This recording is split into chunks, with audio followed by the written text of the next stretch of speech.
যদি আপনি মনে করেন আপনি বিষের ন্যায় হবেন, তাহলে আপনি বিষাক্তই হবেন। যদি আপনি এটা মনে করেন যে আপনি অমৃতের ন্যায় হবেন, তাহলে আপনি অমরই হয়ে যাবেন। যদি আপনি নিজের উপরে বিশ্বাস রাখেন যে আপনি সংসারের সব থেকে উঁচু পর্বতের শিখরে পৌঁছতে পারবেন, তাহলে আপনি অবশ্যই পৌঁছবেন।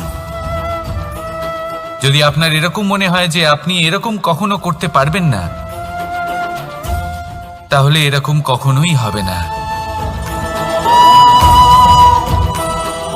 ভেবে দেখবেন, বিশ্বাসের মধ্যেই বিশ্ব বাস করে থাকে।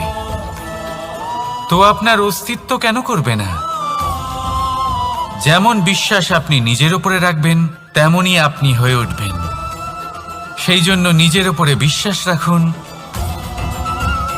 আর হ্যাঁ, ভালোবেসে বলুন রাধা।